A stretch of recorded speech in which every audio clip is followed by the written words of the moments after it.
detective. Hooray for Hollywood. That's gooey bally-hooly Hollywood, where any office boy or young mechanic can be a panic with just a good-looking pan. And any shop girl can be a top girl if she pleases the tired businessman. Hooray for Hollywood. You may be homely in your neighborhood. Bum, bum, bum, bum, bum, bum, bum, bum, bum, bum. To be an actor, see Mr. Factor, you make your kisser look good. Go out and try your luck, you may be Donald Duck. Hooray for Hollywood. Hooray for Hollywood.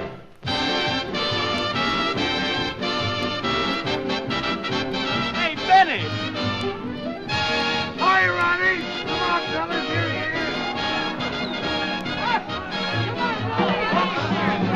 Hooray for Hollywood.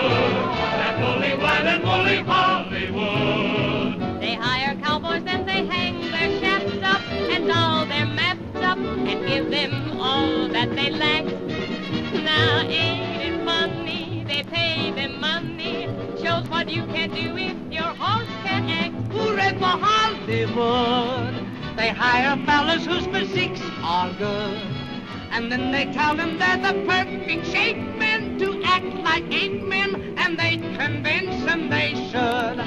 They make them grunt and yell, oh, oh, oh, oh, and people think they're swell. Oh, oh, oh, hooray for Hollywood. It's really got me, hooray, hooray, hooray, hooray, hooray for Hollywood.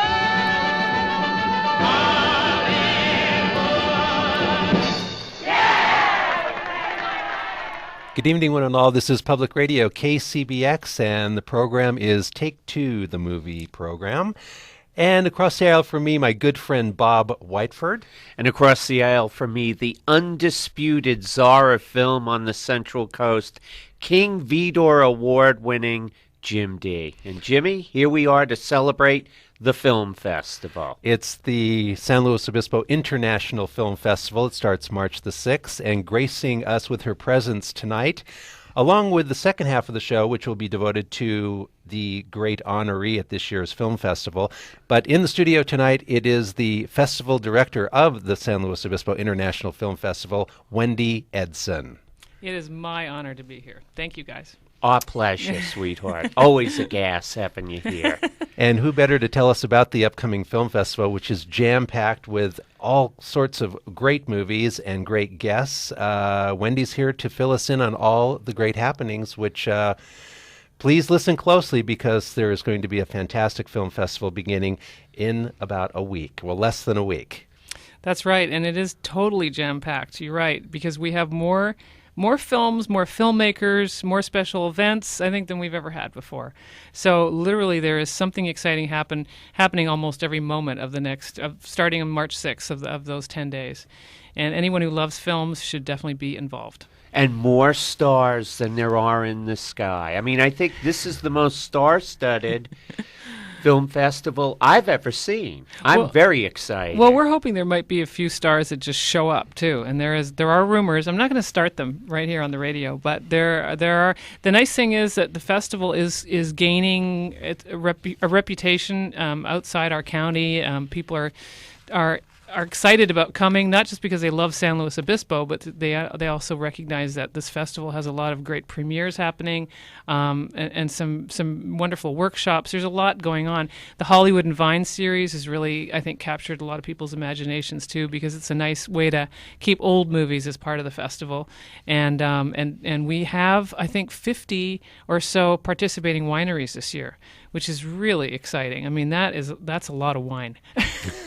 Well, like Orson Welles, I'm going to do my part and drink as much of it as I can get my hands on. We count on you for that, Bob. Thanks. I won't let you down. Yeah, no, it's great to have the support of the wine industry. We realized, in the last couple of years, this is one of the really great niches of our festival, and that is not only surfing, but wine. I mean, people come here anyway just to go wine tasting. So getting the wineries more involved has been a great thing for hopefully for all of us. Well, why don't we start out with this year's recipient of the King Vidor Award, which, well, Bob and I are going to be part of this, and so we are excited. definitely looking forward to it and extremely excited, at least for my part. Malcolm McDowell going back to, well, 1968, and here in San Luis Obispo, I'm amazed that the Obispo Theater ran the film If, and I went to see it when I was a high school student. Perfect film for a disgruntled high school student as I was, because, it takes place in this very oppressive boarding school, which we'll talk about the second half of the program. But I got to tell you, Wendy, for the opportunity to interview Malcolm McDowell, high point of my life. So we're really going to be looking forward to it Well, on we should explain Friday. what you're talking about too. There is our opening night we're actually doing something different this year. We typically have given the King Vidor Award, which is our annual Career Achievement Award, on the second weekend on our closing night. This year we're opening the festival with it, and I love doing things differently. We have something completely different for the closing night. But the fact that we have Malcolm opening the festival, I think, is a great way to begin. And we're also doing it in an unusual spot. We're not going to be at the Fremont. We're going to be at Corbett Vineyards. And I don't think anyone's been to that winery for a while because it's been closed. The tasting room has actually been closed. So this is a great opportunity to come and be out in Corbett Canyon, and what a great time of year, too, to be out there. And we've invited Bob and Jim to host the evening, and they will actually be doing sort of a conversation with, kind of like the Actor Studio style, with Malcolm McDowell, and getting him to tell stories about his career, as well as we'll be showing clips during the evening of many of his films. It was a nice way to be able to, well, obviously get you guys involved, which is fantastic, and also to be able to, instead of just showing one movie of his, to be able to show the variety of stuff that he's done through his career, and it really has varied a lot, which I'm sure you'll go into in a little while. Well, we will, and I think, with Malcolm McDowell, you tend to look at the early must-see films in his career. Of course, the first film that comes out when you mentioned Malcolm McDowell is A Clockwork Orange. We're going back to early 70s here, but Malcolm McDowell's career is going strong as we speak. Very strong. And a lot of great stuff along the way, although he himself will not shrink at the idea of calling some of his stuff crap. Not his stuff, but some of the films that he starred in. But Bob and I hopefully will lend some weight to the latter part of his career, and some of the films in the latter part of his career he himself thinks is some pretty great work. So we want to look at as much of his career as we can, and of course look at those early films, but lend more weight to some of the other stuff he's doing, and even the stuff he's doing right now. Yeah, and Well, if I'm in my cups, Wendy, I'm going to ask him if he's going to do the barber part too. Yeah, well, you are going to be, you know what, he's going to have fun talking to you, Bob. That's all I can say. And he is not the villain in person that people think he might be either. He is a very charming, very funny guy. He was here 3 years ago to help us honor Morgan Freeman, and actually we surprised Morgan Freeman with his visit. So that was really fun. They had worked together on a movie in South Africa. So he is really looking forward to coming back to our festival, which makes me really feel good about, someone of his stature wanting to come back. And he is the great thing about him too is that he's known to young people now because of his role in Entourage. So when I mentioned to my son that he was going to be coming, he's just like, oh yeah, Entourage. So he's got this whole sort of new TV career going on. Plus now he's working on 6 movies. He's just finishing 3 and starting 3. He is busy, and we're really just fortunate that we got him. So. Well, I'll speak for myself. I'm kind of giddy about it, so I'm going to try to hide that on Friday, March 6th. No, you're cute when you're giddy. It's okay. And me, I don't care. I don't need this. What a waste of time. I'm just kidding, of course. No, it's going to be a fun evening, and and he is such a great storyteller. We're going to be showing a movie during the festival at the Palm called Never Apologize, and it's it's just a one-man show that he did. It was taped in Ojai, I believe, and it's a movie, and it's basically him telling stories about working with Leslie Anderson, who I know you'll be talking about. Lindsay Anderson. Oh, I'm sorry, Lindsay. Wendy. Thank you. Sorry. Well, they're both kind of similar names. Yes. Anyway, it's fine. but yes, he tells great stories, and not just about him, that director, but also that whole era of working in Britain in the 60s and early 70s, and just some of the crazy stuff that went on. So I know he's going to be fun to listen to at our opening night too. Now, Wendy, we're going to be talking about the Malcolm McDowell opening night shindig, shall we call it? But of course, the full schedule of the film festival. Maybe up front we should give the information about how to get tickets, or if anybody needs any more information. And we need to repeat this for the next half hour to make sure that people know what's happening and where they can get tickets. Yes, and our website is definitely the best place to go. We're keeping everything as current as possible. Some things do change due to filmmakers' availability and other issues. So we on our website, slowfilmfest.org, everything's current. We also had our insert go out just recently in the newspapers, so that the schedule went out in the Tribune, which is great. But everything is online. Information about all the films. We also have much more going on our website this year. You can write reviews. You can look at the schedules through several different ways. It's really a cool website. You can go to the trailers, and so please check it out, because that's also the way you buy tickets. So it's very simple. And the film festival headquarters this year is located where? We are at 1021 Higuera, which is a great spot. We're just there temporarily, right between Black Horse Cafe and Thai Classic Restaurant, right behind the Fremont. So it's right in the middle of town. We have a filmmakers lounge. We're encouraging filmmakers to come and hang out there every day. It's amazing this year, too, the number of filmmakers that are coming. This is another thing that's making me feel very excited about the growth of the festival, because it's changed dramatically. This year we have, I think, about 90%, at least 90% of the independent films, the newer independent films, will have filmmakers here at the screenings. And they're bringing several people, and many of them are flying in from other states. Some are coming in from other countries, and staying for multiple days. So this is all sort of growing, and this is what we want. This is really gelling into a real film festival. So it's an exciting feeling for me, anyway. Well, I know it's exciting for us. And speaking of excitement, hey, what about the Leonard Mann European Western that's going to be showing, The Forgotten Pistolero? I am literally chomping at the bit to get in to see this one. You should be. Jim, you should tell a little, because Leonard's your friend, and it's really fun to be able to have him come to the festival. Well, it's Leonard Manzella, a.k.a. Leonard Mann, when he started in a lot of movies in Italy. And, the one we'll be showing, The Forgotten Pistolero, is a Euro-Western. I think that's a little bit nicer term for a spaghetti Western, but it's got all those great, the zoom lenses and the soundtrack and everything. And Leonard Manzella, or Leonard Mann, unlike many of the American actors who went over to Italy and worked with Sergio Leone, we're talking Clint Eastwood and Lee Van Cleef and a host of others who became international stars, Leonard Mann was just a guy over there in Italy, and he just sort of fell into the movie business. This was his first film.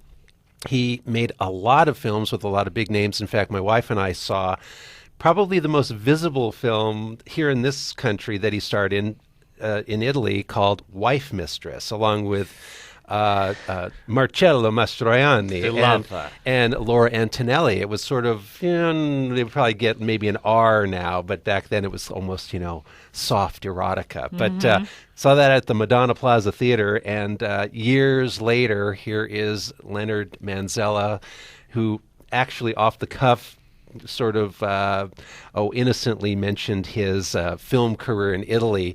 And I said, "Oh, wait, were you in?" He says, "Well, did you see Wife Mistress?" And I said, "Yes, I did." And that was you. So, but Leonard Mann, or Leonard Manzella, will be at the Palm Theater on Saturday afternoon, 3 o'clock, and we will show a beautiful copy of The Forgotten Pistolero, and a chance to see a Euro-Western that probably was never even released in this country. I mean, we only got a small portion of those spaghetti Westerns, mainly the Sergio Leone ones, and there were a lot more. This one was very popular in his country, and he went on to star in a lot more films there, also had a short film career here in the United States, worked with the likes of Harvey Keitel, was on an episode of Charlie's Angels, which you probably would like to forget. But it should be a really great evening talking about Italian cinema, about the film that we'll see, The Forgotten Pistolero, and just a view of, again, how his filmmaking career, which hit its height back in the 70s and early 80s. So check out The Forgotten Pistolero with Leonard Mann in attendance. I just want to point out he was quite a hunk, too, so I'm looking forward to seeing him. Well, ladies, I think it's fair to say he's still a great-looking guy. Yes. Sure he and is. a real gentleman. That's why I will be definitely at that screening.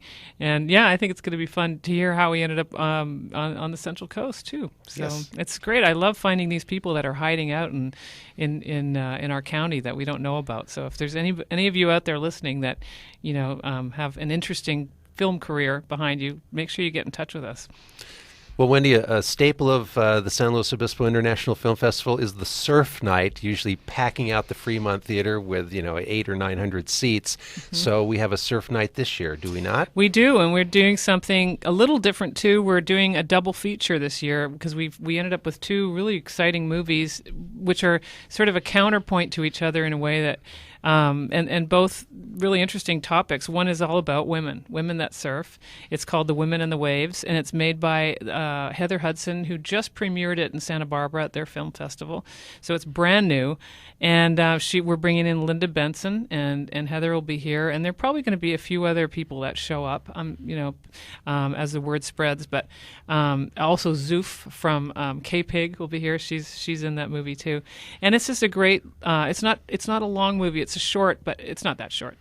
It's a medium short movie, but it's really a nice study on why women are different when it comes to surfing and how they've worked their way into this long male-dominated sport.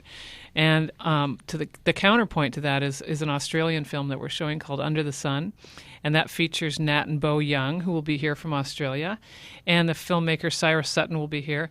And that one it really doesn't mention women in the entire film, but it's all about the difference between the surf culture of Byron Bay and the Gold Coast, and they're very close to each other, completely different. Attitudes, completely different everything, and for people who surf or people who don't surf, it's an interesting sport because there's a competitive side to it. Then there's this other side that most people associate with surfers, and that is the mellow, kind of just the stoke of surfing, and just going out there and being mellow. But it's very interesting how unmellow it can also be. So I think looking at it from the women's perspective and then also from the Australian and male perspective is going to be really an interesting night. We're going to have a fun Q&A, I think. And tell our listeners when that takes place. That takes place on Thursday, March 12th at the Fremont, and we do have all the special guests coming, and we have more names to announce soon as people catch on. I'm hoping the Browns will be back. Actually, they've become kind of a tradition. Bruce, Dana, and Wes Brown, all very legendary in the surf world, and they love our film festival, so hopefully they'll be back too. And then we do an after party after surf night right behind in our headquarters. We're doing a party, so it'll be a great surf night. That's why we call it Surf Night. The key is the party. I think when I go to the Toronto Film Festival, it's sort of like, forget about the films. Where are the parties at? So. But will Tab Hunter and Fabian be there?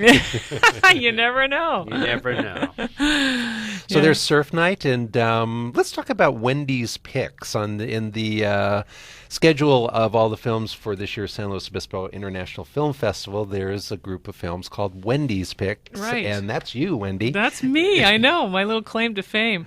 Well, it's a funny category that has just sort of gelled in the last couple of years because it's a mixture of films that I've been. I or my board have been sort of scoping out in the last year that are running at different film festivals. Some are movies that someone has just brought to my attention and said, you really should get this, and sort of a combination of all those things. And so Wendy's Picks is a great category, I have to say. Well, you have I'm such a little biased. A great taste in film, Wendy. Trust us, listeners. Wendy's got the best taste in film, and she likes to put together. In past film festivals, you've had a film and maybe a short film playing playing with it, and they just go together so perfectly. And the way you team up films is fabulous. Well, thanks. And that's something that not all film festivals do. A lot of film festivals will just do a series of shorts and then just features by themselves. We're doing all of that this year. We have series of shorts. In fact, we're doing one series of shorts at Cal Poly for the first time. We've never done screenings on the campus before, so it's exciting. We're doing that on our very first Friday, and then we have another one, a dinner and a movie situation at Sage Restaurant on the campus. So I'm excited about that development too. But it's nice to be able to do shorts right before a feature, as long as the short isn't too long, because they often do complement each other, and it gives us, in this year what we've done is actually we have more shorts involved, and we're doing second screenings of features, so that you will have a chance, hopefully, to fit it into your schedule. There won't just be one that you miss, but we've in some cases put another short with the feature the second time. So we have more shorts. That way we have more filmmakers involved too, and I think it's going to really help to do the second screenings. We also have more venues. We have more. Everything's more this year. Love it. We're also doing second screenings at Joe Mama's in Avila Beach, which is great. They're very supportive there, and really excited about being involved in the festival. So I think we have 5 or 6 screenings at Joe Mama's, and then we're doing 3 at Steinberg Gallery. We're concentrating just on foreign films there. So yeah, we've expanded. In case you just tuned in, we're speaking with Wendy Edson from the San Luis Obispo International Film Festival. It begins March 6th and runs through March the 15th. And trust us, what an incredible schedule this year. And we'll continue to talk more. And were there any films that really knocked your socks off completely this year? Yes, and I probably could go on too long. The ones in the world cinema category are also some of my favorites. Aside from these are the ones that we actually get to choose for the festival, as opposed to the ones that are competition films. Just so people understand, the competition films are the bread and butter of the festival, and they are brand new. Some of them are sent to us not even really finished, but they're mostly finished. But they are, just on. There's just a huge variety of those, and those are the ones that make up the bulk of the festival. And there's some great films this year. So those ones I'm very excited about. Those ones are the ones that get awards at the end of the festival on the 14th, and we're giving fairly big cash awards this year that really make it worth the filmmakers' while to get involved. And so we'll be doing that. But we have these other films that are also eligible for audience awards. So when people are at screenings, they're going to be told that they can vote for this film and pick between 1 and 5 to see how much you liked it. And those are the last minute awards that we also give. So yeah, I have some real favorites. A few that I saw at other festivals. Captain Abu Riyadh, one of my favorite ones, from Jordan, and it was Jordan's. I think it was Jordan's first Academy Award entry ever, and it was a student film. He's actually was still a student at AFI, which is American Film Institute, that we sponsor with a scholarship every year. So we're really excited to have him come to Amin, and he'll be here for the screening. Another movie called Amal that I just love, and anyone who loves Slumdog Millionaire, I'm pretty sure will love Amal, because it's also an Indian film, similar story. It's just a wonderful character, Amal, who ends up inheriting all this money, but he doesn't really know, and so they're trying to track him down to let him know. But he's a rickshaw driver, and he doesn't care about money. It's just it's really a wonderful story. It's a Canadian co-production. And I don't know. I probably could go on for the Feel free. We have time. I mean, it's great to get the information out to our listeners about as much as we can about the San Luis Film Festival. Okay, good. Well, For the Bible Tells Me So is another one that I really liked, and this was one that was brought to my attention by just a local resident who told me about it.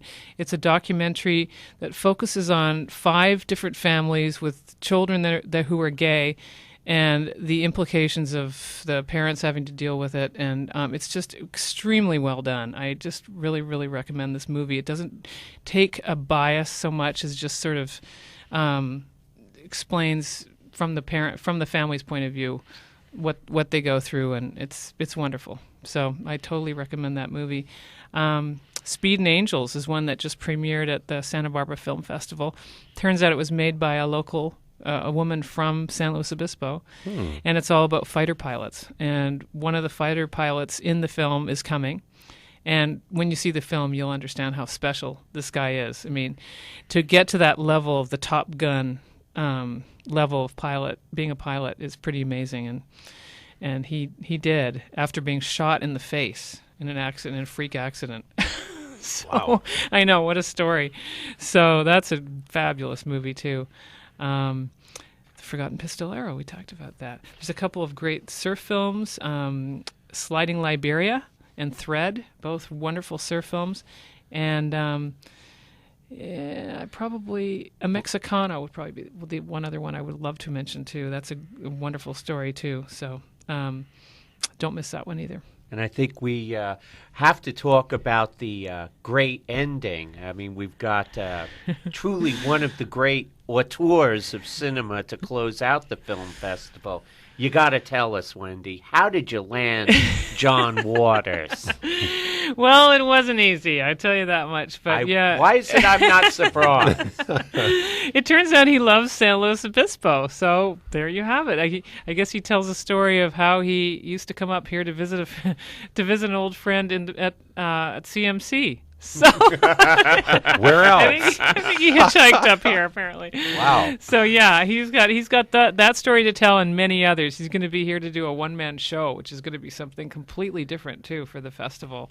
But he's such an incredible sort of icon, and crossover between theater and film, and I think he's got a ton of fans, and I'm hoping that people come from all over to see him, because what a great opportunity. I think of the beginnings of John Waters way back when the notorious John Waters was making films, but when I think of like Hairspray becoming a Broadway musical, I mean the guy has done mellowed a little bit. Yeah. And Hairspray, I know, what a great, and it's funny, we just showed the sing-along version last year too, so can't really do that again, but it was, it's such a big hit, and we have a movie actually in the festival this year, a documentary that is so much the same story. It's called Prom Night in Mississippi, and it's about a high school in Mississippi who just in 2008 had their first integrated prom. Wow. I know. And when you're watching it, you just think, no, this can't be 2008. Morgan Freeman, it's his hometown, and he went to the school and said, I will pay for the prom if you do an integrated prom. And so the whole movie documents this process. He went and talked to the students. They said they were into it. And then what they had to go through to make it happen. And a group of kids still held, or parents, I probably should say, still held a all-white prom that year as well. But they did the integrated one. It's a great movie. That's another one I totally recommend. So, but it's the Hairspray story. It's so interesting, but current. So. Also want to mention that there are booklets. So what would you call this, Wendy? A booklet call or it a festival guide? A festival guide. And where can our listeners find these around town? Well, hopefully everywhere within the next couple of days, because we have a wonderful band of volunteers right now who are scurrying all over the county to take them. They should be in a lot of spots really soon, and they are at our headquarters at 1021 Higuera. So. Yeah, they should be all over the place. And like I said, the insert was just went out in the Tribune a couple of days ago, and that has the details of how to get tickets and all that stuff too. So those are also being spread all over the county. So. Okay, now beyond the films at the San Luis Obispo International Film Festival are workshops. And boy, I attended some workshops over the past years. And, as much as I enjoy watching films, the workshops with some of the guests that are coming are absolutely fabulous. And I want to give them some weight. And yes, thanks for mentioning that, because they are. There are a lot of exciting ones. The details are all on our website, slowfilmfest.org. And we're doing a couple brand new things that we've never done before. Movie in a Day marathon on the first Saturday, and the stunt workshop is back. So we have some great workshops and panels, and a great opportunity to sit and listen to filmmakers talk about making films too. So, which is not easy. Boy, not an easy feat. So, and they're only $5, these workshops. So they really, no one has any excuse not to be there. Boy. Well, time flies. We do want to devote our second half hour to Malcolm McDowell, which Bob and I will do. But Wendy Edson, want to thank you so much for being here. Give us the basic who, what, where, when, why, how of the San Luis Obispo International Film Festival for this year. Okay, it's March 6th to the 15th. Our website has all the information at slowfilmfest.org. We also have a phone number, 805-546-3456 for any questions. You can also order tickets that way. And the best way to order tickets is online. We sell film passes, 3 different film passes, depending on how much time and energy and money you have. And I just totally recommend people to get into at least see one movie, if not many. It's not just a movie; it's an experience, because at the end of it, the director or the producer gets up and tells you all about how they made it and answers your questions. If you haven't experienced that, do it. You will love it. And that's what makes it a film festival. So I want to thank you guys for having me on, too, spreading the word. And I can't wait till our opening night to have you guys there to talk to Malcolm. Neither can we.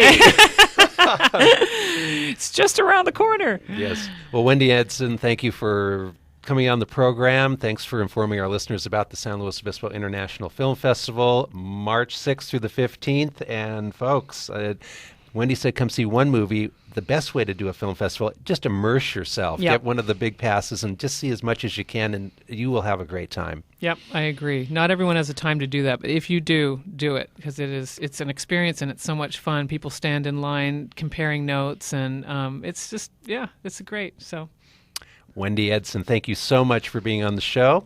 Thank you. Oh, Wendy, always a pleasure. We got to have her on more often, Yeah, Jimmy. I agree. Anybody who loves the Forgotten Pistolero is okay in my book. Thanks again, Wendy. Thank you, guys. You're in tune with KCBX and KCBX HD1 San Luis Obispo, KSBX Santa Barbara. We're streaming at kcbx.org. We'll take a look at the career of Malcolm McDowell in just a moment.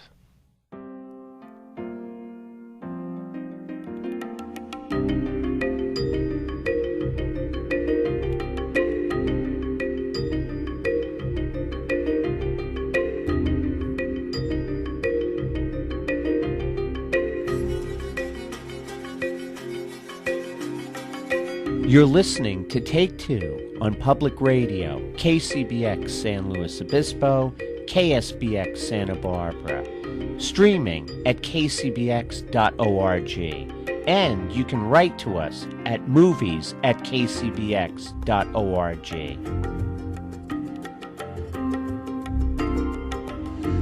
Support for KCBX comes from the San Luis Obispo International Film Festival, running March 6th through March the 15th. A complete schedule of events and ticket information is available at slofilmfest.org.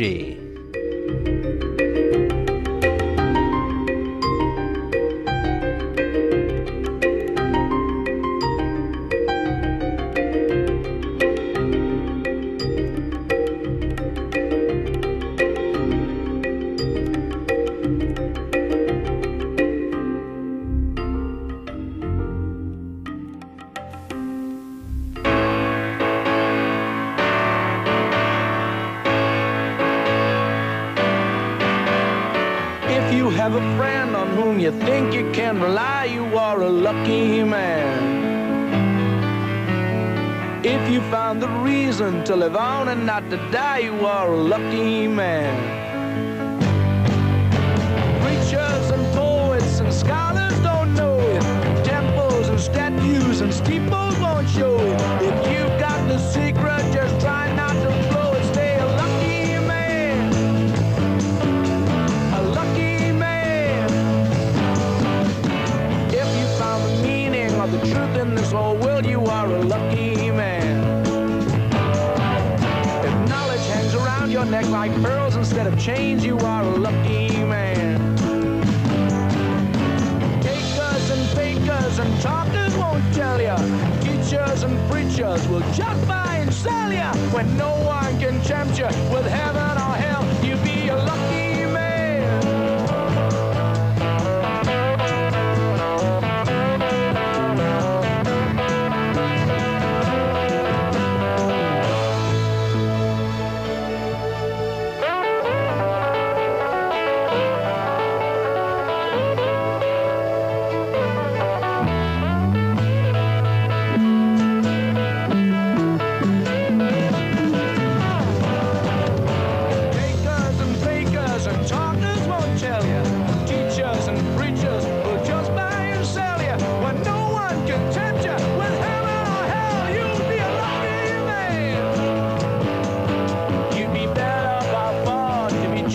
what you are. You can be what you want if you are what you are, and that's a lucky man. Oh yeah, a lucky man.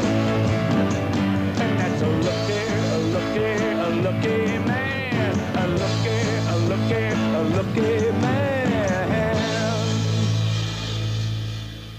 Welcome back to Take Two, the movie program on Public Radio KCBX. My name is Jim Dee. I'm here with my good friend Bob Whiteford, and the subject of our second half hour of tonight's show is the one, the only, the legendary actor Malcolm McDowell, who will be receiving the King Vidor Award at this year's San Luis Obispo International Film Festival. He will be in San Luis Obispo on March 6th at the Corbett Vineyards, and hey, Bob, we're going to be doing it. Boy, this is our big night. This is where Jim and I get to be Johnny Carson and Bob Hope with Malcolm McDowell. I'm really excited about this. We did open up this half with the song from Oh Lucky Man, the 1973 film directed by Lindsay Anderson, and is this kind of inspired by Malcolm McDowell's life when he was a coffee salesman prior to his acting career. And Lindsay Anderson, the great director who also did If earlier, collaborated essentially with Malcolm McDowell to make this great film. Interestingly, Bob, both of these films, If from 1968 and Oh Lucky Man from 1973, I believe we included this on our unavailable films show because for a long time they essentially weren't available. If being somewhat controversial and misinterpreted, as we've talked about, and we'll also play a clip from. But If from '68, the first film that Malcolm McDowell starred in, and then again collaborating with Lindsay Anderson, '73 with Oh Lucky Man, actually did a third film in a trilogy called Britannia Hospital. But Malcolm McDowell, we tend to look at his early career, those must-see films. Of course, Clockwork Orange is the one that usually is immediately mentioned. But what we're going to have fun doing with Malcolm McDowell is looking at this incredible 4-decade career. Malcolm McDowell still working in films, and even though there may be some detours along the way, or he himself will admit the fact that some of the films he starred in were not the greatest films. Not that his performance was bad, but that the film might not have been the greatest. But what an incredible career, and it's still going strong. Well, Jimmy, think about it. If from 1968, 41 years ago, it doesn't seem possible. I mean, here's a film that's as relevant today as it was when it first came out. And I think it's safe to say that the film has gotten a bad reputation for all the wrong reasons, especially in this modern world we live in, where there's all these school shootings and violence, and this film has been wrongfully singled out at times as something promoting that, when in reality, like you had mentioned earlier when we were talking to Wendy, I just watched this movie the other day, and it's what goes on inside the mind of alienated youth. And let's face it, folks. Think back to when you were in junior high and high school. We're all alienated. Now, I know I had fantasies of jumping up with a machine gun and shooting people like Malcolm McDowell's character does in this film. You don't really want to kill anybody, but you're just kind of put off by, you're a young person, you're growing up, and you're not quite an adult, and you don't really like the rules. And this film really captures those subliminal thoughts and puts them to screen. And as opposed to being terrifying or, maybe making people want to do terrible things, it's just revealing, I think, the angst of being young in an oppressive school setting. You're old enough to see the hypocrisy to a lot of stuff that's being forced down your throat, but you're not old enough where you can make the choice not to be exposed to it. I think also the greatness of If is this boarding school is also a metaphor for Lindsay Anderson, Malcolm McDowell, and the cast to bring up all sorts of issues, whether it's religion, war, power, the abuse of power, and so on and so forth. I mean, it's all here in this film. And the wonderful thing about this film is even though it has real elements, like the elements that we talked about in our kitchen sink realism program, those gritty British films about the working class and people stuck in nowhere jobs. That element is in this film. However, the film is so much more surreal than it is real. I mean, somehow Lindsay Anderson has mixed these shall we say, techniques or styles. It's very real, but it's also, as you said, some of the action could be in Malcolm McDowell's head, who portrays this character by the name of Mick Travis, and there's more subliminal things going on in this picture than meets the eye. I mean, it kind of hits you on an emotional gut level rather than, but also a surreal level. Both of those elements seem to be apparent in this picture. Shall we play a clip? Here is the beginning of the slow buildup of the angst, as you called it, Bob, in If. Malcolm McDowell is one of 3 seniors who have had it up to here with the oppressiveness, and this is just one part. Malcolm McDowell, his 2 co-stars, are in their room, they're drinking, and of course that's against the rules. This is from If. Isn't she beautiful? Hello, sweetheart. There's only one thing you can do with a girl like this. Walk naked into the sea together as the sun sets. Make love once. Then die. Fantastic.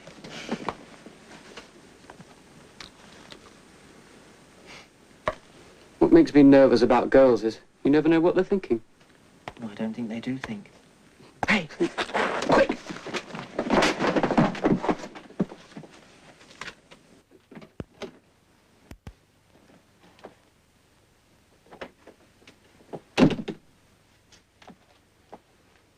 You've been drinking alcohol. No, we haven't. Where's the bottle? What bottle? Breathe. Stand up when a whip's in your study.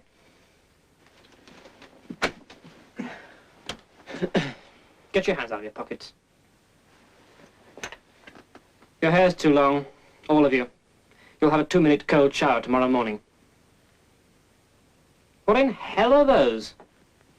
They're my teeth. They're my good luck. There's still blood on them. They're a breeding ground for bacteria. I'm confiscating them. You're a degenerate, Travis. It's from the film If, and Malcolm McDowell, actually one of 3 seniors who slowly but surely during this film get the treatment like we just heard in that clip, where the oppression just keeps the pressure on, and it's just a remarkable film. I still think it holds up amazingly well 40 plus years later. We're talking about Lindsay Anderson's If. Well, time is flying. We do need to talk about the film that most people bring up about the career of Malcolm McDowell, and that is A Clockwork Orange, classic for a must-see. And, of course, we could say that it's almost the film itself amazing, but it's Malcolm McDowell's performance that makes it so amazing. I mean, let's face it, Jimmy. Alex, Malcolm McDowell's character from Clockwork Orange, is an iconic figure, not unlike Che Guevara or whatever else, from the late 60s, early 70s. I mean, here's that bowler cap and that crazy smile and that nutty Walter Carlos score. I mean, and Singing in the Rain. Kubrick has made a film like Lindsay Anderson's If, about violence that stands the test of time. This film is as relevant today as it was in 1970. It's as terrifying today as it was back then, too. This is a film for the ages. Had Malcolm McDowell never made another film before or since, I doubt he'd ever be forgotten for this film. It's fantastic. We're talking about A Clockwork Orange, and of course Malcolm McDowell, who will be at this year's San Luis Obispo International Film Festival. We're going to play a clip from A Clockwork Orange. In fact, this is a clip where Stanley Kubrick said, well, this is when Alex is in prison because he's been in prison due to a murder. And a priest is sort of, talking to him. The priest apparently is the voice of reason, according to Kubrick. This is a scene from A Clockwork Orange. It's about this new thing they're all talking about, Father. About this new treatment that gets you out of prison in no time at all. And make sure you never get back in again. Where did you hear about this? Who's been talking about these things? These things get around, Father. Two warders talk as it might be, and somebody can't help overhearing what they say. And somebody picks up a scrap of newspaper in the workshops, and the newspaper tells all about it. How about putting me in for this new treatment, Father? I take it you are referring to the Ludovico technique. I don't know what it's called, Father. All I know that it gets you out quickly and makes sure you never get back in again. That is not proven 655-3-1. In fact, it is only in the experimental stage at this moment. It is being used, isn't it, Father? It has not been used in this prison yet. The governor has grave doubts about it. And I have heard that there are very serious dangers involved. I don't care about the dangers, Father. I just want to be good. I want for the rest of my life to be one act of goodness. The question is whether or not this technique really makes a man good. Goodness comes from within. Goodness is chosen. When a man cannot choose, he ceases to be a man. I don't understand about the whys and wherefores, Father. I only know I want to be good. It's a scene from A Clockwork Orange, Stanley Kubrick's masterpiece. And Kubrick himself, Bob, has said that the priest sort of has it here of what the whole crux of Clockwork Orange is. A man without the ability to choose is not a man.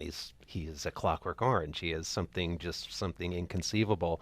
And Kubrick himself has said that the priest has it. He's got it down of what the problem is in this movie. When a man doesn't have the ability to choose, there's a problem there. Absolutely. Brilliant film, Jimmy. As we move along with the Malcolm McDowell filmography, one can't help but mention the great film from 1979, Time After Time, where he plays H.G. Wells. And what's interesting, in comparison to Clockwork Orange, which is Alex, the progenitor of the ultra-violence, one of the most violent as well as cerebral films ever made, Time After Time, Malcolm McDowell's character is very gentle. He wouldn't hurt a fly, and he's utterly believable, juxtaposed against David Warner, who would give Alex's character in Clockwork Orange a run for his money. Well said.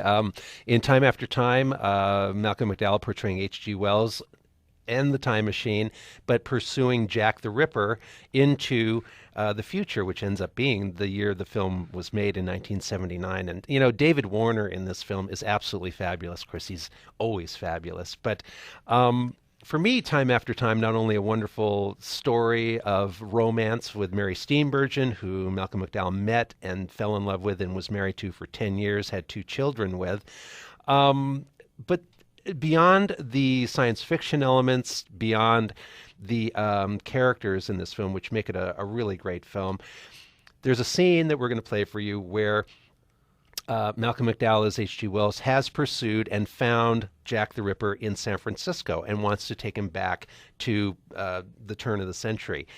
This scene, to me, gives weight to the film. In other words, gives a poignancy to the film, making it elevate beyond just sort of a great entertainment, a great bit of science fiction, because this little scene just makes the poignancy of the whole film apparent.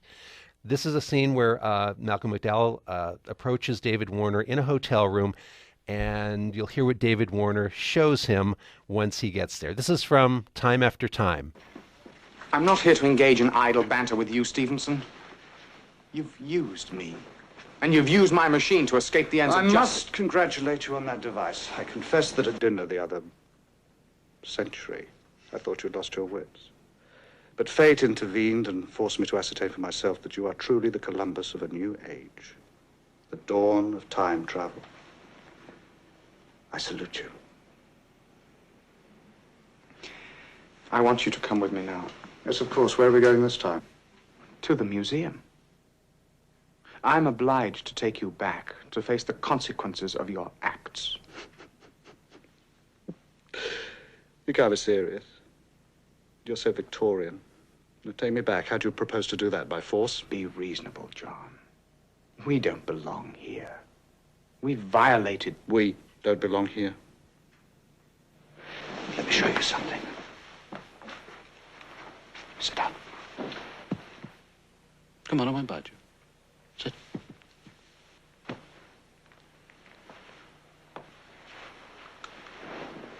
Now look. Palestine terrorists carried out their threat and began shooting the first 5 of 106 Israeli schoolchildren held hostage for 18 days in a sea.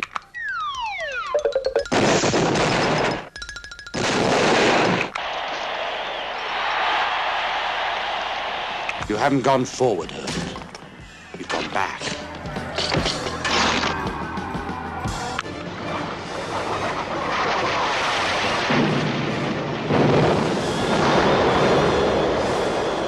We've just received word that Mayor Griffin Margolin of Columbus, Ohio, was shot. We don't belong here. On the contrary, Herbert. CBS presents a special documentary. I belong here completely and utterly. I'm home. It's you who do not belong here. You, with your absurd notions of a perfect and harmonious society. It's drivel. The world has caught up with me and surpassed me. 90 years ago, I was a freak. Today, I'm an amateur. You go back, Herbert. The future isn't what you thought. It's what I am. Do you know that you can go into a shop here and purchase a rifle or a revolver? It's perfectly legal. These people encourage... Stop it! It's a scene from Time After Time. Malcolm McDowell and David Warner as Jack the Ripper. And to me, Bob, that scene just gives a whole another twist to the film, and the fact that Jack the Ripper in our present day is sort of, a has-been. He's just sort of routine, and I thought it was just a really remarkable touch that made the film even more special. Well, I agree with you, Jimmy. That scene really elevates this from a more pedestrian science fiction film to actually great cinema. And Malcolm McDowell is terrific in this, as is David Warner and Mary Steenburgen. And Nicholas Myers, Time After Time, a classic. Now, when we interview Malcolm McDowell on Friday, March the 6th for the San Luis International Film Festival, we do want to give weight to his latter career. We've been hanging out in the 60s and 70s, but Malcolm McDowell's worked extensively throughout the 4 decades. He's done television work. He's on the Entourage on television as well as Heroes. But there's one film that he has mentioned that he really liked a lot. It was made, I believe, around 2000, 2001 called Gangster Number 1. And here is Malcolm McDowell talking about it. Yes, I've done so many films. It's shocking when I see them lined up on the internet. I think one year I knocked off 7 movies, and they were all bad. You make so many movies, and, I got very lucky when I did Gangster Number 1. I'm very proud of this film. It's brilliantly written, and I don't think I ad-libbed anything. It's a very tough piece about these gangsters, and it doesn't pull any punches about it. That's what it is. They are profane. And they are violent, beyond belief. Malcolm McDowell talking about a film called Gangster Number One, which is something that he was very proud of. It was made around 2001, 2002.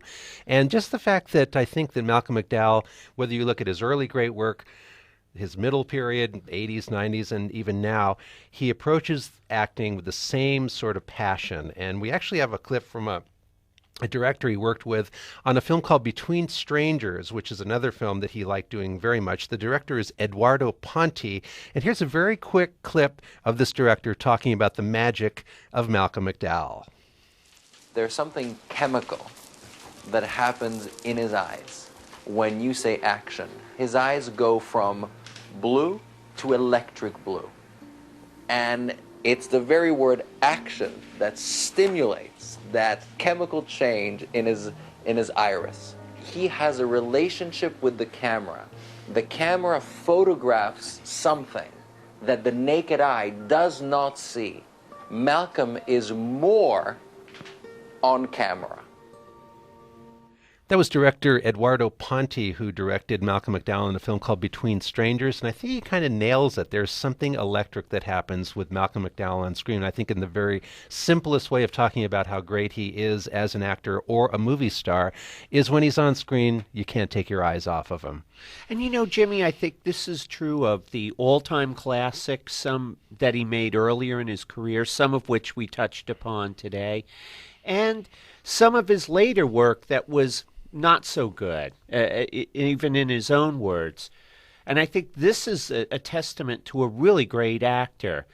You know, you could be in the A-list films and be great, and yet the guy also, even in the stuff that went straight to DVD, straight to video, or straight to the garbage can, always brought his A game and continues to bring it every time he's in front of the camera. And that's a testament to a real professional. And this is a guy who's seen the highest of highs and probably the lowest of lows in a very long career, and he's still doing it. We want to give a big thank you to Wendy Edson of the San Luis Obispo International Film Festival. Reminder, it starts March 6th and runs through March 15th, and I hope you'll join Bob and me as we interview Malcolm McDowell on Friday, March the 6th as an opener to the San Luis Obispo International Film Festival. Big thank you to Hank, our projectionist, and we'll see you again next week on another edition of Take Two.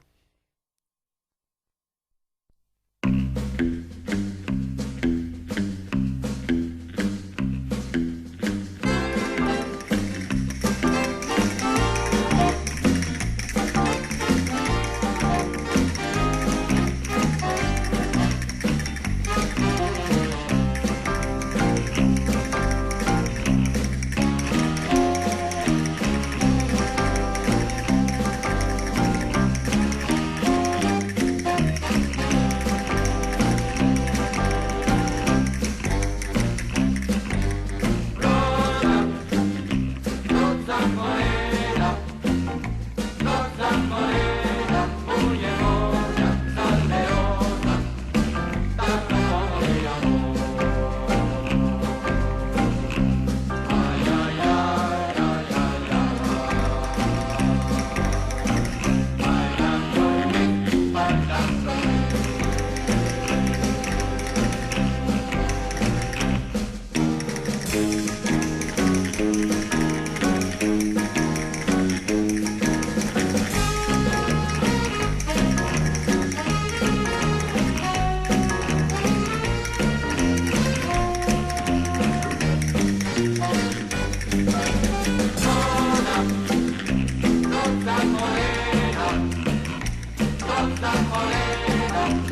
oh,